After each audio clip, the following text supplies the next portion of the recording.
Bom dia a todos, amados irmãos e irmãs. Já estamos de volta no tempo comum, desde segunda-feira, e agora então tem nos acompanhado a leitura do primeiro livro dos Reis, com a história ali de Elias, que é muito profunda. É importante nós rezarmos, e ouvirmos a Deus através dessa história, e também o Sermão da Montanha. Então já estamos ouvindo o Senhor que nos convida às bem-aventuranças, a ser sal da terra e luz do mundo, e a compreender as consequências disso de tantas formas nos ensinamentos que seguem. E, portanto, o Evangelho de hoje é de Mateus, no capítulo 5, versículos 27 a 32. Mateus 5, 27 a 32. Em nome do Pai, do Filho e do Espírito Santo. Amém. Vinde, Espírito Santo, e enchei os corações dos vossos fiéis, e acendei neles o fogo do vosso amor. Enviai o vosso Espírito, e tudo será criado, e renovareis a face da terra. Oremos. Ó Deus, que instruístes os corações dos vossos fiéis, com a luz do Espírito Santo, fazei que apreciemos retamente todas as coisas segundo o mesmo Espírito, e gozemos sempre de sua consolação, por Cristo, Senhor nosso. Amém. O Senhor esteja convosco, Ele está no meio de nós. Proclamação do Evangelho de Jesus Cristo segundo Mateus. Glória a vós, Senhor. Naquele tempo, disse Jesus aos seus discípulos: Ouvistes o que foi dito, não cometerás adultério. Eu, porém, vos digo, todo aquele que olhar para uma mulher com o desejo de possuí-la, já cometeu adultério com ela em seu coração. Se o teu olho direito é para ti ocasião de pecado, arranca-o e joga-o para longe de ti. De fato, é melhor perder um dos teus membros do que todo o teu corpo ser jogado no inferno. Se a tua mão direita é para ti ocasião de pecado, corta-a e joga-a para longe de ti. De fato, é melhor perder um dos teus membros do que todo o teu corpo ir para o inferno. Foi dito também: quem se divorciar de sua mulher, dê-lhe uma certidão de divórcio. Eu, porém, vos digo, todo aquele que se divorcia de sua mulher, a não ser por motivo de união irregular, faz com que ela se torne adúltera. E quem se casa com a mulher divorciada, comete adultério.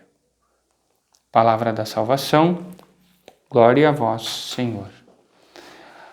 Muito amados irmãos e irmãs, nosso Senhor, com este trecho do Sermão da Montanha, nos convida à compreensão das coisas a partir de uma dinâmica interior, ou seja, é desde dentro que nós vamos fazendo a experiência, seja da bem-aventurança, seja, enfim, dos vícios e dos pecados.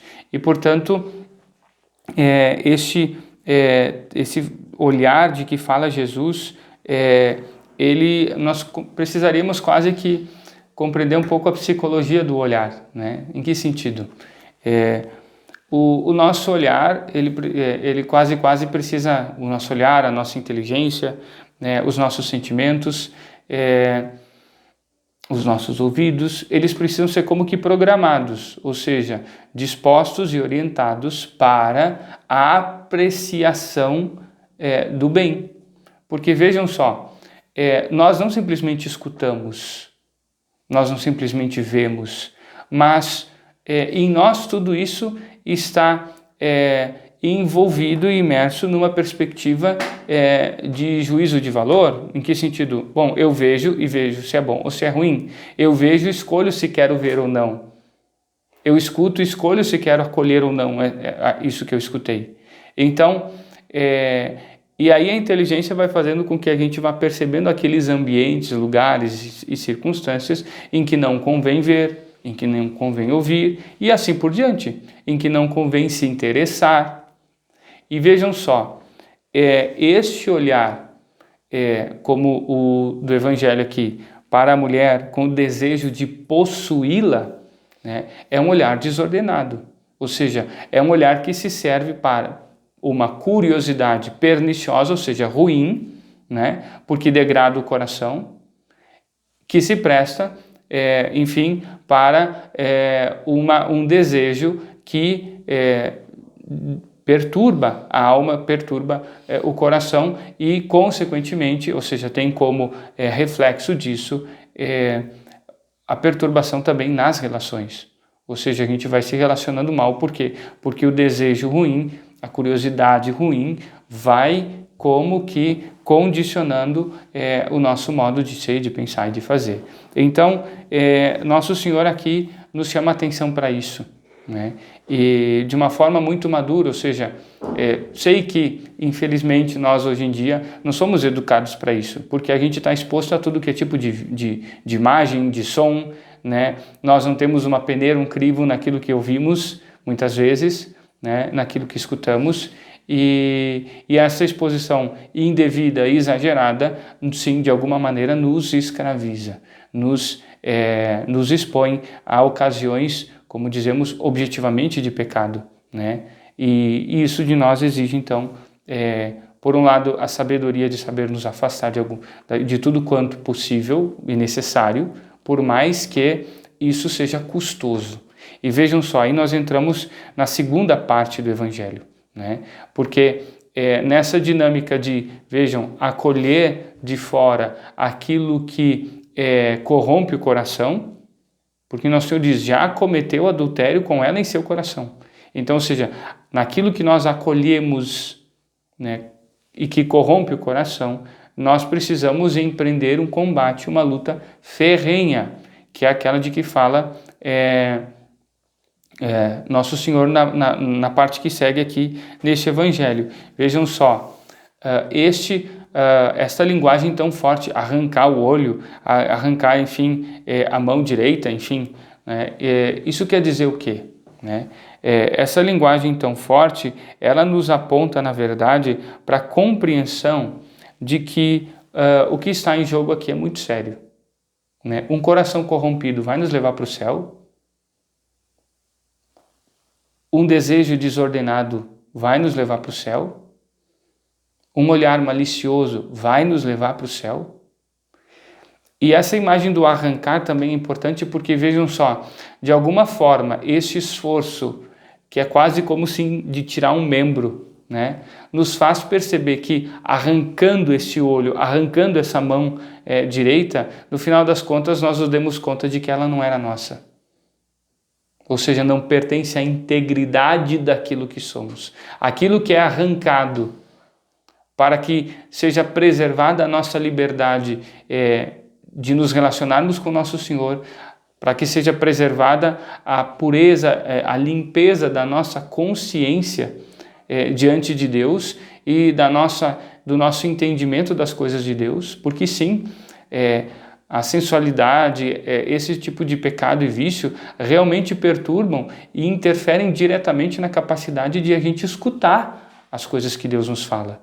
Então, sim, alguém que escuta esse Evangelho, se está numa vida como essa e não se abre ou não reconhece sinceramente, ao menos minimamente, que está nessa situação, vai cada vez julgar mais esta palavra, condenar mais essa palavra, Deus, a igreja e assim por diante.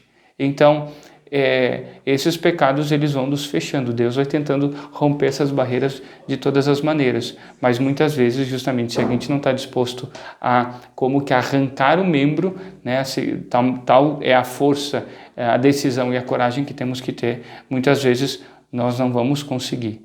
Nesse esforço nosso, resplandece sim a graça de Deus. Porque, como dizia, quando arrancamos aquilo que é ocasião de pecado para nós, que acaba justamente estando dentro de nós porque encontrou lugar no nosso coração, um olhar que não é livre, um agir que não é livre porque condicionado pelo pecado, precisa sim ser arrancado.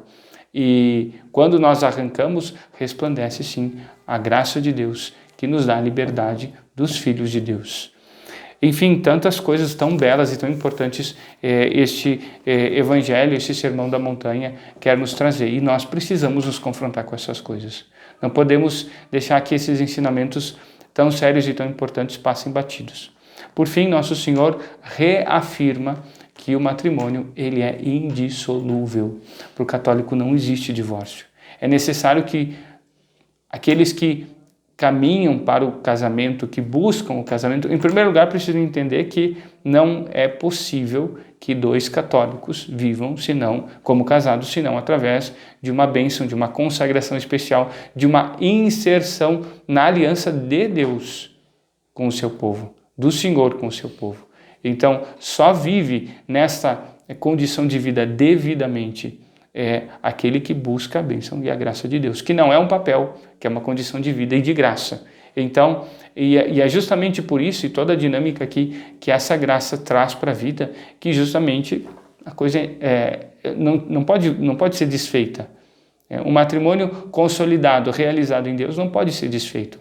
Não é uma brincadeira, né? Então, é necessário abrir a consciência, esclarecer a seriedade, a beleza e o sentido dessas coisas, de forma que aqueles que busquem o matrimônio busquem com a consciência esclarecida e as disposições bem colocadas, para que seja, poderia dizer assim, quase que impossível que dê errado. Porque com a consciência esclarecida, as disposições bem colocadas, sim, é possível viver como tantos viveram até hoje, né? 50, 60 anos juntos, na graça de Deus, com frutos, crescendo, se amando e construindo juntos o caminho para o céu. Por isso, justamente, o matrimônio, segundo o querer, o plano de Deus e a graça que Deus concede para que isso seja possível, é indissolúvel. E nós precisamos continuar como católicos de verdade autênticos, reafirmando isso, lutando por isso, transmitindo esse ensinamento e ajudando os outros a abraçarem essa verdade. Louvado seja nosso Senhor Jesus Cristo, para sempre seja louvado. Queremos agora rezar pelos irmãos que hoje estão de aniversário, por aqueles também que, como dizia há pouco, né, entraram na aliança de Cristo com a Igreja, participam desse mistério insondável, né, e são chamados a testemunhar esse amor de Cristo naquilo que são e naquilo que fazem, naquilo que vivem. Queremos rezar por vocês, para que sejam na vida e na família sustentados por nosso Senhor, contem com a poderosíssima intercessão da Virgem Maria, sejam santos felizes e alcancem a plenitude daquilo que vivem aqui no céu, quando Deus assim chamá-los. Ave Maria, cheia de graça, o Senhor é convosco, bendita sois vós entre as mulheres, e bendito é o fruto do vosso ventre, Jesus. Santa Maria, Mãe de Deus, rogai por nós, pecadores, agora e na hora de nossa morte. Amém. O Senhor esteja convosco, Ele está no meio de nós.